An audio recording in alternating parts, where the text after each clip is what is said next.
হাদিস শরীফে আছে, নবীজি বলেন ওই লোকটি তাড়াতাড়ি করে কলস নিয়ে নিজের বাড়িতে না গিয়ে যার কাছ থেকে ক্রয় করেছে প্রথম মালিকের কাছে চলে গেলেন, গিয়ে বললেন খুযযাহাবাকা মিন্নি, আমার পক্ষ থেকে এই কলস তোমার ক্ষেতের মধ্যে, তোমার জমিনের মধ্যে পেয়েছি, এটা তুমি নিয়ে নাও।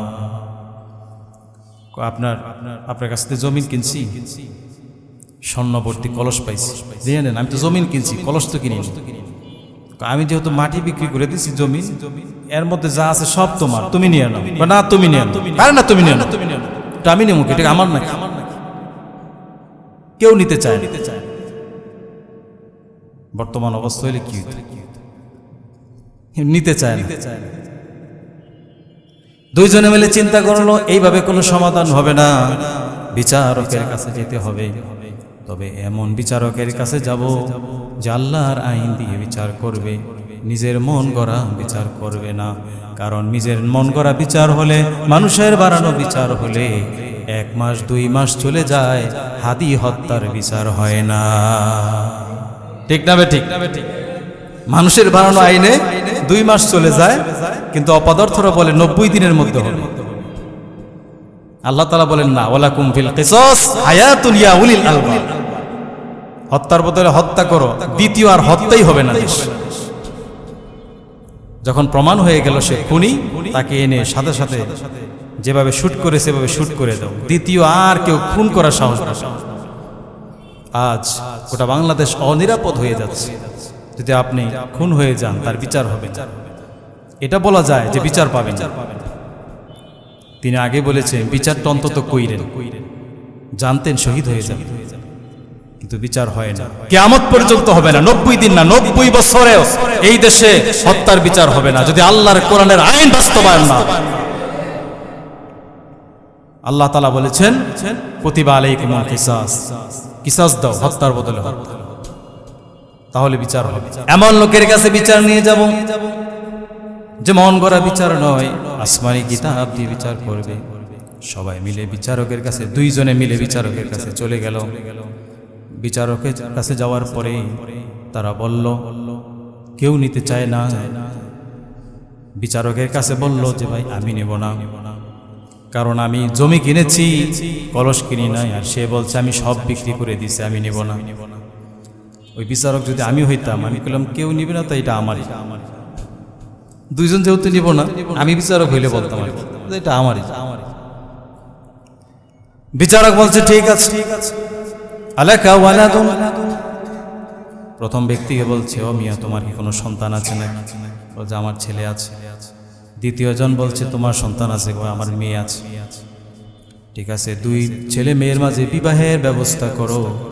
বিবাহে যত খরচ হবে, মোহর সহ সব খরচ এখান থেকে ব্যবস্থা করা হবে। 2 জনের মাঝে একটা সম্পর্ক হয়ে গেল।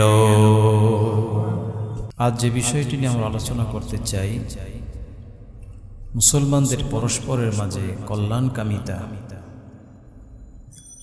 সাহাবাই কেরামদের উজ্জ্বল দৃষ্টান্ত। নবী করিম সাল্লাল্লাহু আলাইহি ওয়াসাল্লাম যখন এই পৃথিবীতে আগমন করলেন, সমস্ত ঐতিহাসিকগণ সেই সময়, সেই যুগের নাম দিয়েছে আইয়ামে জাহিলিয়া, দি এজ অফ ইগনোরেন্স, অজ্ঞতার যুগ, তমসার যুগ, অন্ধকারচ্ছন্ন যুগ, মূর্খতার যুগ। যে যুগে বাবা আপন সন্তানকে হত্যা করে, সপরিবারে সবাই মিলে মদ পান করে, মানুষ হত্যাকে গর্বের বিষয় মনে করে, এবং এই নিয়ে তারা কবিতা লিখত। কে কতজনকে হত্যা করেছে, কে কতটুকু মদ পান করেছে, এ বিষয়ে তারা কবিতা লিখত গর্বের সাথে, অহংকার করে। রাসূল করিম সাল্লাল্লাহু আলাইহি ওয়াসাল্লাম আসলেন। আল্লাহ তাআলা তাকে নবুয়ত দিলেন, সাথে দিলেন কোরআন। আল্লাহ তাআলা বলেন হুয়াল্লাযী আরসালা রাসূলাহু বিল হুদা ওয়া দীনিল হক। তিনি সেই রাসূল, তিনি সেই সত্তা যাকে আল্লাহ তাআলা হুদা মানে কোরআন, কোরআন দিয়ে এবং সত্য দিন দিয়ে আল্লাহ পাঠিয়েছে। কোরআন এবং সত্য দিন দিয়ে নবীজিকে আল্লাহ তাআলা পাঠিয়েছে। 23 বছর কোরআন দিয়ে তিনি দাওয়াত দিলেন সমাজে। 23 বছর দাওয়াত দেওয়ার পরে নবীজি সাল্লাল্লাহু আলাইহি ওয়াসাল্লাম নিজে ঘোষণা করলেন, ও দুনিয়ার মানুষ, তোমরা যাকে অন্ধকার যুগ বলতে, তোমরা যাকে মূর্খতার যুগ বলতে, আমি রাসূল সেই যুগকে ঘোষণা দিলাম, খায়রুল কুরুনি করনি, এই পৃথিবীতে আমার যুগ শ্রেষ্ঠ যুগ। খায়রুল কুরুনি করনি, আমার যুগ শ্রেষ্ঠ যুগ হয়ে গেল। এক সময় যারা মানুষের খাবার কেড়ে নিত, অধিকার কেড়ে নিত, আজ তারা নিজের অধিকার মানুষকে দিয়ে দেয়। ইয়ার মুখের যুদ্ধে যুদ্ধ চলা অবস্থায় পিপাসিত এক ব্যক্তি পানি পানি করে চিৎকার করছে। যখন পানি নিয়ে আসলো পানি পান করবে, অপর দিক থেকে শোনা যায় আরেক ভাই পানি পানি বলে চিৎকার করছে। তিনি বলছেন, ভাই, আরেকজন পানির জন্য চিৎকার করছে, তার কাছে নিয়ে যাও। দ্বিতীয় জন শুনছে আরেকজন পানি বলছে করছে, তার কাছে নিয়ে যাও। এইভাবে করে একজন আরেকজনকে দিয়ে দেয়। 7 জন 8 জন পর্যন্ত এই পানি নিয়ে দৌড়াদৌড়ি করে। অবশ্য ফিরে এসে দেখে সবাই শহীদ হয়েছে। ওই তারা একে অপরের কল্যাণকামিতার জন্য নিজের পানি অন্যের মুখে দেওয়ার জন্য ব্যস্ত হয়ে গেছে। সুবহানাল্লাহ। খায়রুল কুরুনি করনি, নবীজি বলেন আমার যুগ শ্রেষ্ঠ যুগ। এখন আর মানুষের খাবার কেড়ে নেয় না, নিজের খাবার মানুষদেরকে দিয়ে দেয়। মসজিদে নববীতে রাসূল করিম সাল্লাল্লাহু আলাইহি ওয়াসাল্লাম ঈশার নামাজের পরে ঘোষণা করলেন, আমার ঘরে একজন মেহমান আছে, আমার কাছে একজন মেহমান এসেছে, কিন্তু আমার ঘরে খাবার বলতে পানি ছাড়া আর কোনো খাবার নাই। এমন কেউ আছো যে আমার মেহমানকে ঘরে নিয়ে যাবে, তোমার মেহমান বানাবে? হযরত আবু তালহা রাদিয়াল্লাহু তাআলা আনহু তিনি ভাবলেন, রাসূলের মেহমান, পৃথিবীর শ্রেষ্ঠ মেহমান, রাসূলের মেহমানকে আমার ঘরে মেহমান বানায় নিব, কিন্তু ঘরে খাবার আছে কিনা জিজ্ঞেস করার তো কোনো সুযোগ নাই। নবীজি বলেছেন, এজন্য মেহমানকে হাতে ধরে ঘরে নিয়ে গেলেন। স্ত্রীর নাম উম্মে সুলাইম। গিয়ে বলেন, নবীজির মেহমান নিয়ে এসেছি। স্ত্রী বলল, বাচ্চাদের জন্য অল্প কিছু খাবার আছে, আপনি আমি খাবো এমন কোনো খাবার অবশিষ্ট নাই। হযরত আবু তালহা বলছেন, বাচ্চাদেরকে ঘুম পাড়া দাও না খাওয়াইয়া, আর বাচ্চাদের যে খাবার আছে সেইটা মেহমানের সামনে উপস্থিত করে দাও।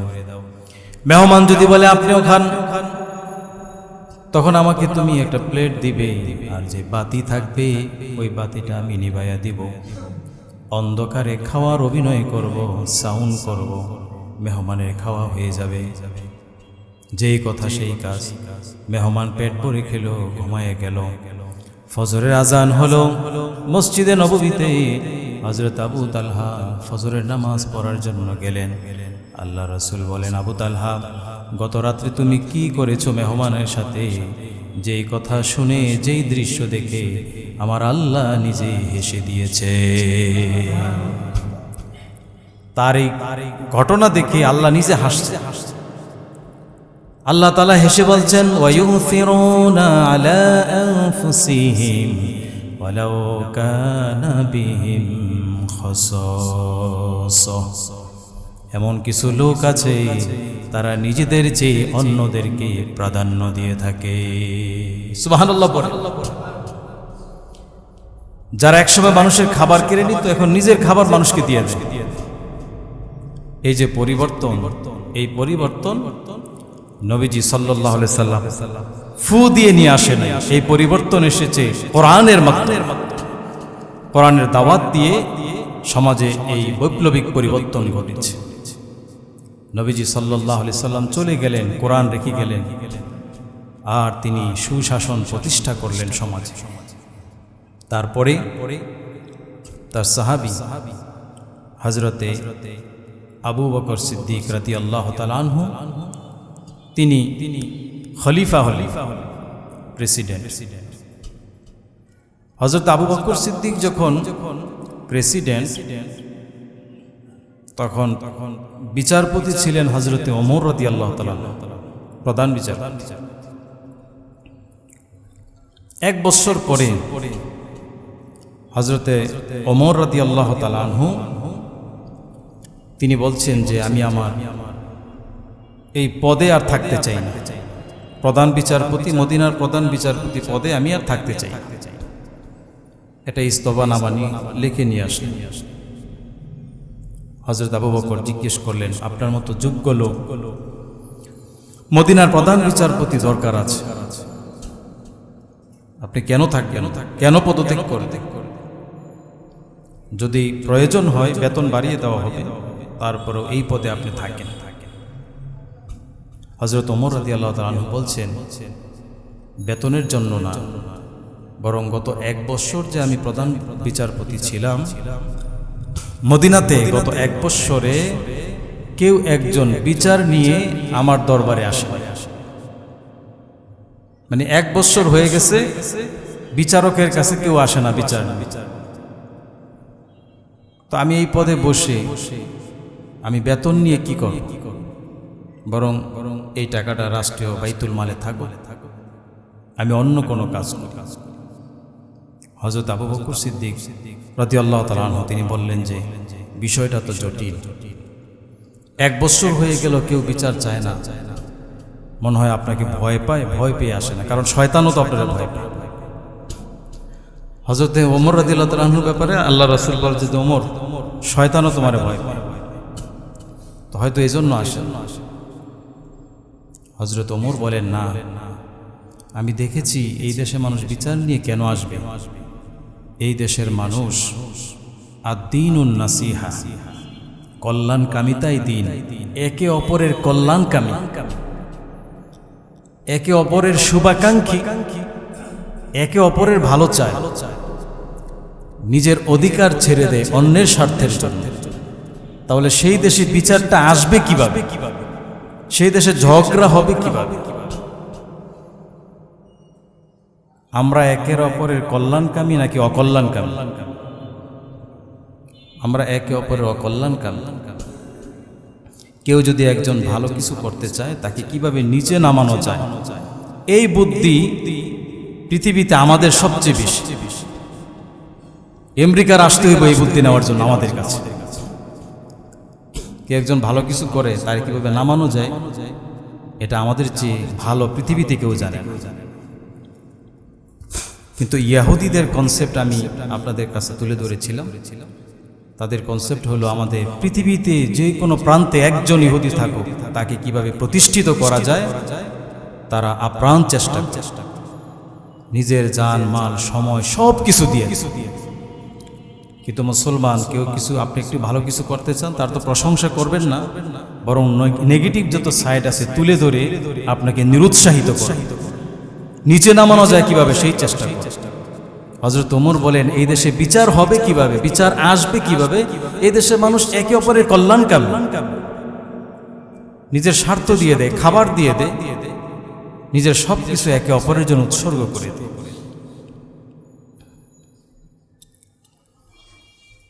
মদিনার বাজারে খেজুরের দোকানদার, খেজুর নেওয়ার জন্য এসেছে এক লোক। একজন সাহাবী এসে বললেন,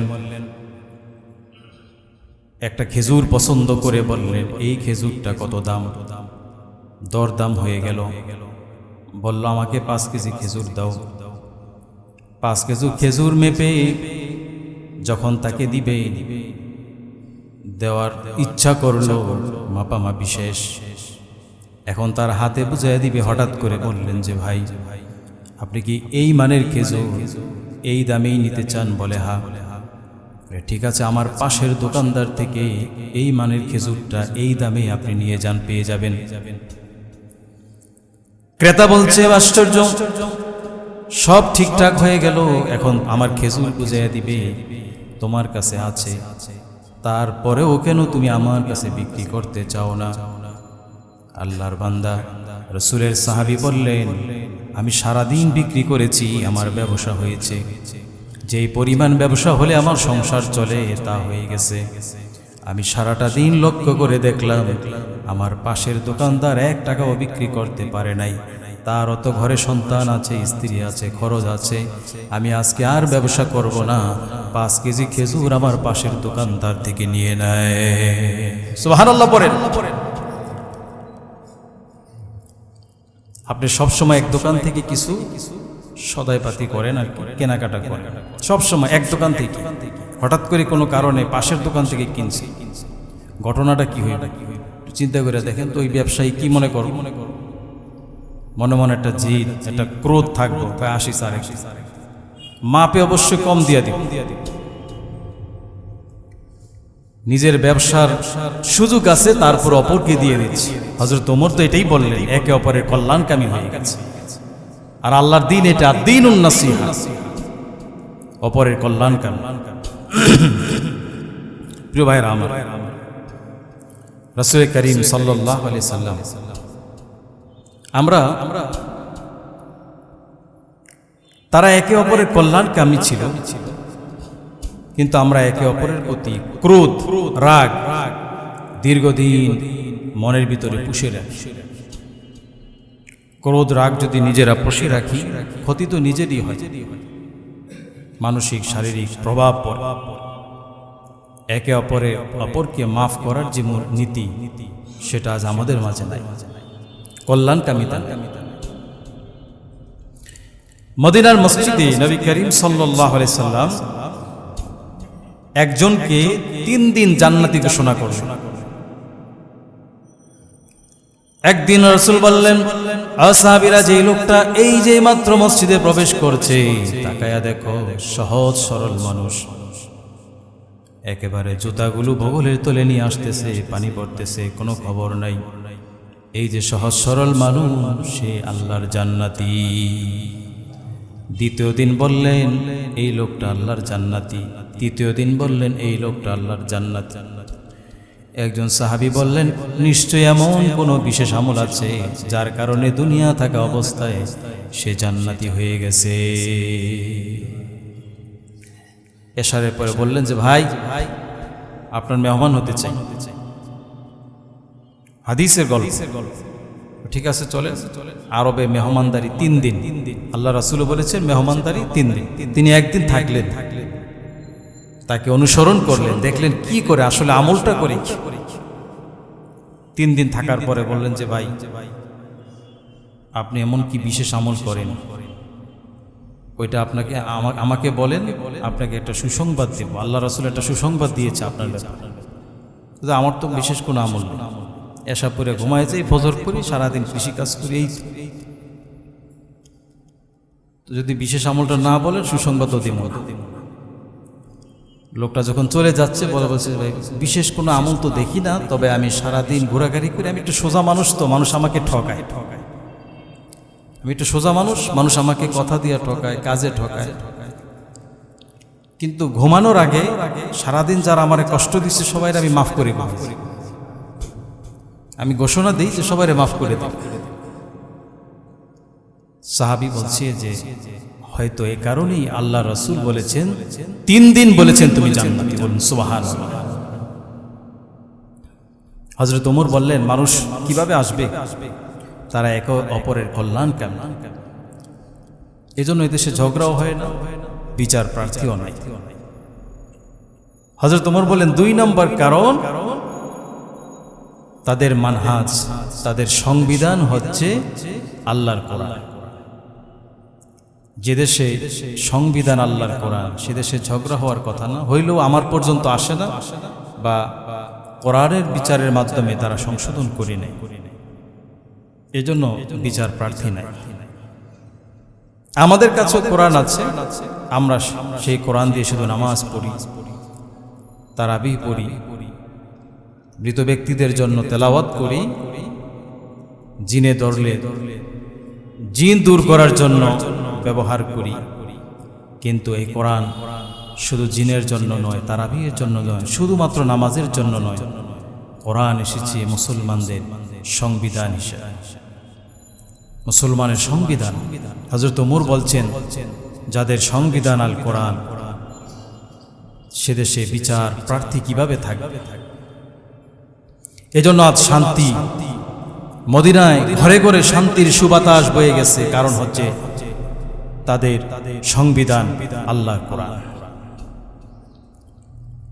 অসুস্থ হওয়ার পরে ডাক্তারের কাছে গেল, প্রেসক্রাইব করে দিলেন, সে প্রেসক্রিপশনে সে শুধু ঔষধের নাম পড়ে, ঔষধ খায় না।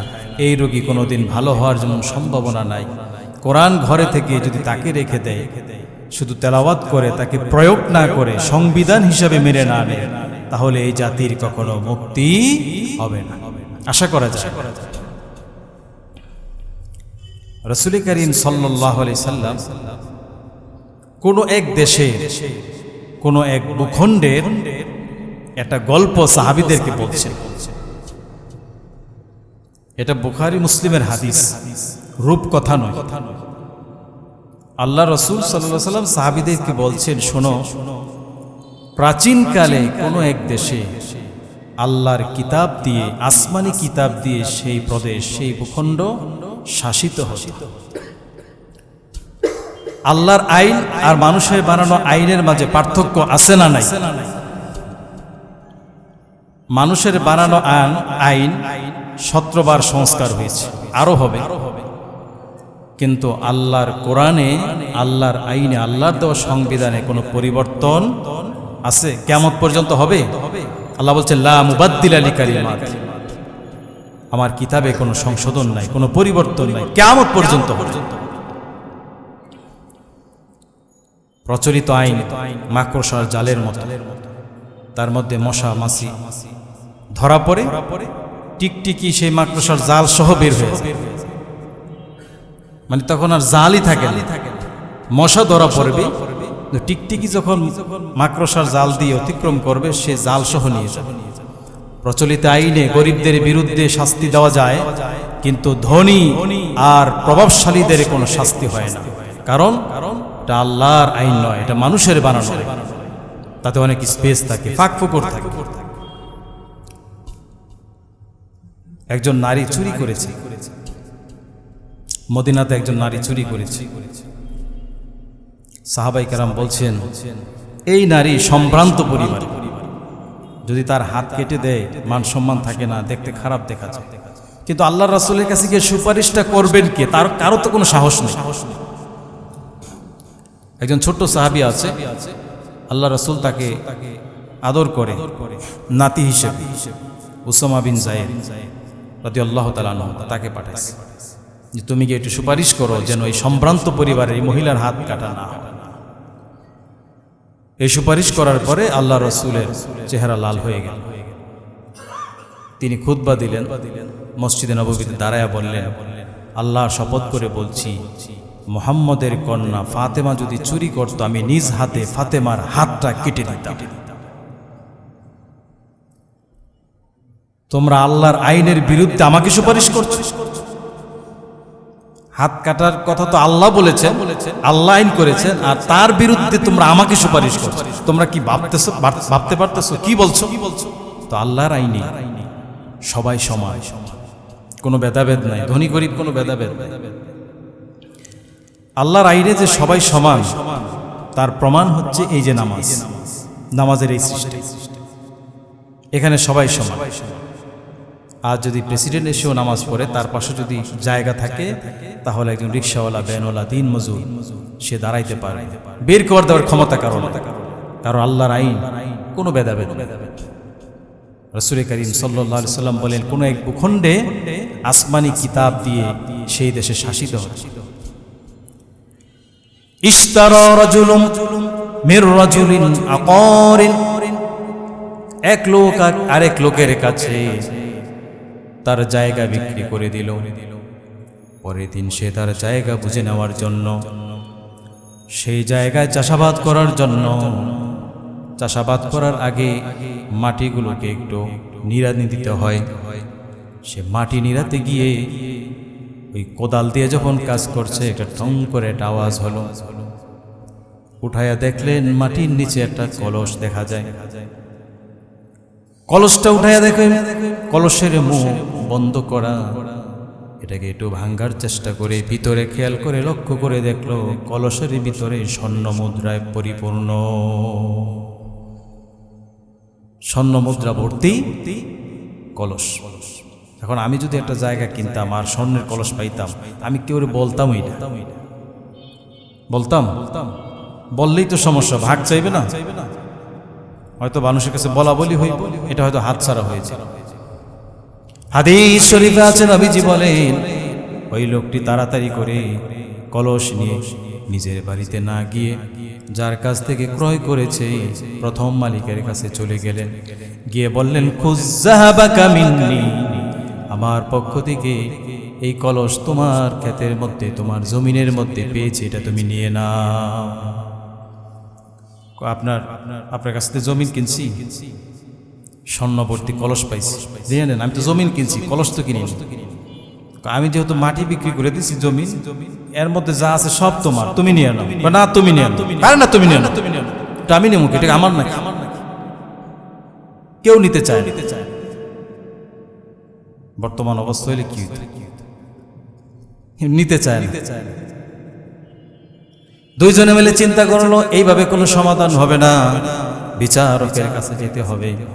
তবে এমন বিচারকের কাছে যাব যে আল্লাহর আইন দিয়ে বিচার করবে, নিজের মন গড়া বিচার করবে না। কারণ নিজের মন গড়া বিচার হলে, মানুষের বানানো বিচার হলে 1 মাস 2 মাস চলে যায়, হাদি হত্যার বিচার হয় না। ঠিক না বে ঠিক? মানুষের বানানো আইনে 2 মাস চলে যায়, কিন্তু অপদার্থরা বলে 90 দিনের মধ্যে হবে। আল্লাহ তাআলা বলেন না, ওয়ালাকুম ফিল কিসাস হায়াতুন ইয়া উলিল আলবাব, হত্যার বদলে হত্যা করো, দ্বিতীয় আর হত্যাই হবে না। যখন প্রমাণ হয়ে গেল সে খুনি, তাকে এনে সাথে সাথে যেভাবে শুট করে সেভাবে শুট করে দাও, দ্বিতীয় আর কেউ খুন করার সাহস না। আজ গোটা বাংলাদেশ অনিরাপদ হয়ে যাচ্ছে। যদি আপনি খুন হয়ে যান, তার বিচার হবে না, এটা বলা যায় যে বিচার পাবেন। তিনি আগে বলেছেন বিচারটা অন্তত কইরেন, জানতেন শহীদ হয়ে যাবেন, কিন্তু বিচার হয় না, কিয়ামত পর্যন্ত হবে না। 90 দিন না, 90 বছরেও এই দেশে হত্যার বিচার হবে না যদি আল্লাহর কোরআনের আইন বাস্তবায়ন না। আল্লাহ তাআলা বলেছেন, কুতিবা আলাইকুমুল কিসাস, কিসাস দাও, হত্যার বদলে হত্যা, তাহলে বিচার হবে। এমন লোকের কাছে বিচার নিয়ে যাব যে মন গড়া বিচার নয়, আসমানি কিতাব দিয়ে বিচার করবে। সবাই মিলে বিচারকের কাছে, 2 জনে মিলে বিচারকের কাছে চলে গেল। বিচারকের কাছে যাওয়ার পরে তারা বলল, কেউ নিতে চায় না। বিচারকের কাছে বলল যে ভাই আমি নেব না, কারণ আমি জমি কিনেছি, কলস কিনি নাই। আর সে বলছে আমি সব বিক্রি করে দিছি, আমি নেব না। ওই বিচারক যদি আমি হইতাম, আমি বললাম কেউ নিবে না, তাই এটা আমারই। 2 জন যেহেতু নিব না, আমি বিচারক হইলে বলতাম এটা আমারই। বিচারক বলছে ঠিক আছে, আলাকা ওয়ালাদুন। প্রথম ব্যক্তিকে বলছে, ও মিয়া তোমার কি কোনো সন্তান আছে নাকি? বলছে আমার ছেলে আছে। দ্বিতীয় জন বলছে তোমার সন্তান আছে? আমার মেয়ে আছে। ঠিক আছে, 2 ছেলে মেয়ের মাঝে বিবাহের ব্যবস্থা করো। বিবাহে যত খরচ হবে, মোহর সহ সব খরচ এখান থেকে ব্যবস্থা করা হবে। 2 জনের মাঝে একটা সম্পর্ক হয়ে গেল। নবীজি বলেছে, প্রিয় ভাইরা আমার, হযরত ওমর বললেন, এই দেশে বিচার আসবে কিভাবে? এই দেশে মানুষ তো একে অপরের কল্যাণ কাম, মানুষ মানুষকে ক্ষমা করে দেয়, একে অপরের শুভাকাঙ্ক্ষী। আর এই দেশে যা হয় তা কোরআন দিয়ে ফয়সালা হয়। কোরআন দিয়ে যদি ফয়সালা হয়, কোরআনের আইন যদি বাস্তবায়ন হয়ে যায়, তাহলে সেই দেশে শান্তির সুবাতাস বয়ে যায়। আল্লাহ তাআলা আমাদের এই দেশকে কোরআনের জন্য কবুল করুক, বলুন আমিন। শাবান মাস চলছে। শাবান মাসে নবী করিম সাল্লাল্লাহু আলাইহি সাল্লাম সবচেয়ে বেশি রোজা রাখতেন। কানা ইয়াসুমু শাবান কুল্লাহ। সাহাবী বলেন এমন হতো যে শাবান মাসে পুরাটাই নবীজি সাল্লাল্লাহু আলাইহি সাল্লাম রোজা রাখতেন। রোজা রমজানের প্রস্তুতি, এবং এই মাসে বান্দার আমল আল্লাহর কাছে পেশ করা হয়, এই জন্য তিনি এই মাসে বেশি বেশি রোজা রাখতেন। অনেকেই শবে বরাতের রোজা রাখতে চায় বা রাখে। শবে বরাতের কোনো রোজা নাই, তবে প্রত্যেক মাসে 13, 14, 15 এই 3 দিন রোজা রাখতেন নবীজি সাল্লাল্লাহু আলাইহি সাল্লাম। এটাকে বলা হয় আইয়ামে বীজ, পূর্ণিমার দিনগুলো। পূর্ণিমার দিনগুলোর রোজা আল্লাহ তার রাসূলকে আদেশ করেছেন যেন এই 3 দিন রোজা রাখে। আইয়ামে বীজের রোজা 13, 14, 15 চন্দ্র মাসে, আরবি মাসে। শবে বরাতে যদি কেউ রোজা রাখতে চায়, শবে বরাতকে হাদিসের ভাষায় বলা হয় নিসফে শাবান, শাবানের মধ্য রজনী। শাবানের মধ্য রজনী 14 তারিখ দিবাগত রাত্রে, আগামী মঙ্গলবার 14 তারিখ দিবাগত রাত্রে শাবান মাসের মধ্য রজনী। এই মধ্য রজনীতে তাহলে রোজা শুরু হবে কিভাবে? আপনার রবি সোম মঙ্গল। যদি কেউ মনে করে যে আমি শাবানের মধ্য রজনী রোজা রাখবো বা এই 3 দিন রোজা রাখবো, তো আগামী রবি সোম মঙ্গল 3 দিন রোজা হবে। আর 3 দিনে যদি কেউ 1 দিন রাখতে চায়, 2 দিন রাখতে চায়, যে কদিন রাখতে চায় রাখতে পারে। প্রত্যেক সোমবার, বৃহস্পতিবার নবীজি রোজা রাখতেন নিসফে শাবান। নিসফে শাবানের ব্যাপারে নবী করিম সাল্লাল্লাহু আলাইহি সাল্লাম বলেন যে এই রাত্রিতে পিতামাতার অবাধ্য, শিরিককারী, হিংসাকারী ব্যতীত আল্লাহ তাআলা সবাইকে মাফ করে দিবে, বলুন সুবহানাল্লাহ। হাদিস দ্বারা প্রমাণিত, আল্লাহ রাসূল বলে নিসফে শাবানে যদি কেউ আল্লাহর কাছে মাফ চায়, তাহলে যারা শিরিক না করবে, হিংসুক না হবে, পিতামাতার অবাধ্য না হবে, মদ পান না করবে, তাদেরকে আল্লাহ তাআলা মাফ করে দিবে। তবে এটা জরুরি নয় যে সবাই মিলে একসাথে ইবাদত করতে হবে। ব্যক্তিগতভাবে ইবাদত হবে। কেউ যদি ইবাদত না করে এশা পরে ঘুমায় যায়, তাকে নিন্দা করা যাবে না। আবার কেউ যদি একাকী সারা রাত ইবাদত করে, তারও সমালোচনা করা যাবে না। যার ইচ্ছা সে ইবাদত করবে, যার ইচ্ছা সে ঘুমাবে।